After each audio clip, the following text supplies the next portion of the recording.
दिल्ली के लक्ष्मीनगर में बुजुर्ग ससुर की बेरहमी से पिटाई करने वाली असिस्टेंट सब इंस्पेक्टर बहू के खिलाफ पुलिस ने मामला दर्ज कर लिया है। दरअसल आरोपी एएसआई का वीडियो वायरल हुआ था, जिसमें वो बुजुर्ग ससुर को एक के बाद एक कई थप्पड़ मारती दिखी।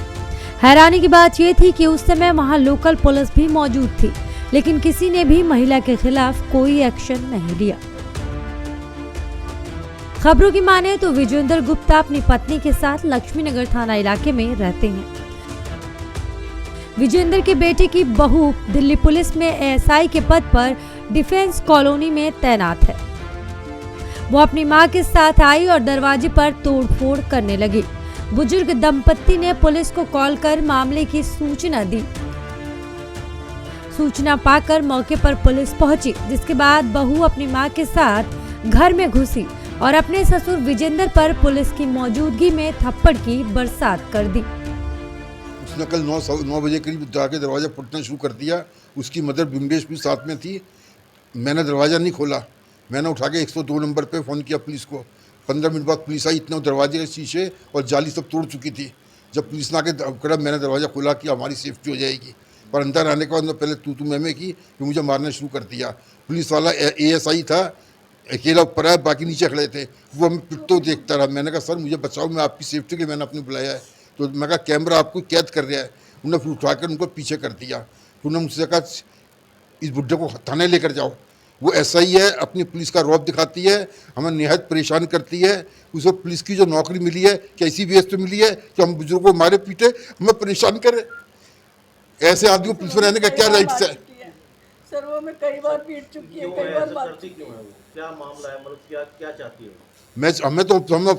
हम अपनी उससे सेफ्टी चाहिए। हमारे घर पे ना आए, हम भी सेफ्टी के हम तिल करके मरते हैं। रात के 2 बजे पीटती है, हम डर जाते हैं हमें क्या करना है। कब शादी हुई आपके बेटे की? वो आपसे क्या चाहती है? शादी मेरे बेटे की 27 नवंबर 2020 में हुई थी और नवंबर में हुई, और होली पे 28 मार्च को होली में अपनी मदर के साथ अपने घर चली गई।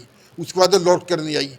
उसके बाद उसका मतलब 2-4 बार मुझको फ़ोन भी आया कि नाम मेरा मकान कर दोगे तो मैं आऊँगी, वरना लौट के नहीं आऊँगी, वरना तुम्हारे साथ नहीं रहूँगी।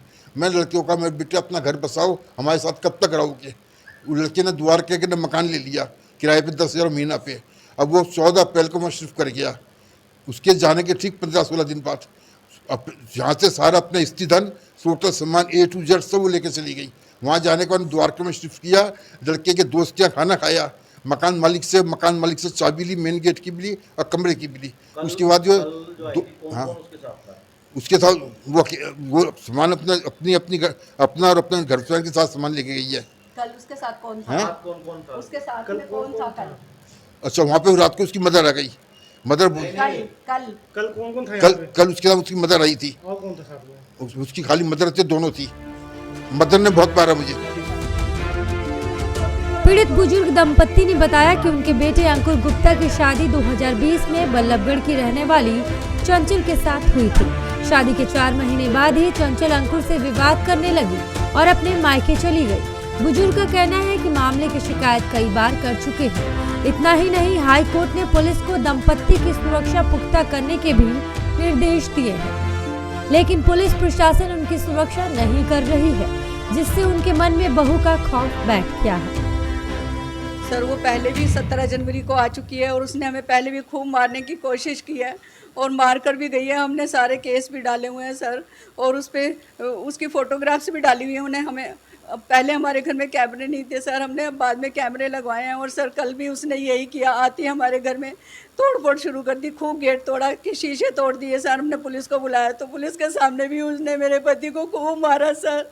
और एक कागज़ लेकर आती है और कहती है इस पर साइन कर दो। बार बार जब से शादी हुई है बस मकान को नाम कराने के पीछे पड़ी रहती है। जब भी मेरे पति के पास आती है बस यही कहती है मेरे नाम कर दो, ये मकान मेरे नाम कर दो, रहना है तो। और अपने पापा को भी लेके आती है, अपनी मम्मी को भी लेकर आती है सर। पहले पापा को लेकर आई थी जब 17 जनवरी को आई थी, और अब देखो अब कल अपनी मम्मी को लेकर आई थी सर। वो दोनों जने आकर के इनको मारा पीटा, इनके साथ बदतमीजियाँ की सर। मैं उसकी मम्मी थी और बाद में थोड़ी देर बाद उसकी वकील भी आ गई थी सर। 17 जनवरी को भी जब वो आई थी तो उसके साथ वकील आई थी सर। और कल भी पुलिस वाला भी दिखाई दे रहा है खड़ा हुआ। जो पुलिस वाले हैं नहीं, उन्होंने भी कोई बचाने की कोशिश नहीं करी सर। जब मैंने देखा ये भी मेरे पति को गालियां दे रहे हैं, उल्टा सीधा बोल रहे हैं, तो मैं दोबारा थाने गई सर, एसएचओ सर के सामने गई। उनसे मैंने रिक्वेस्ट करी कि सर मेरे साथ ऐसा ऐसा हो रहा है, मैंने आपको फ़ोन किया था। बोले हाँ आ रही है अभी पुलिस।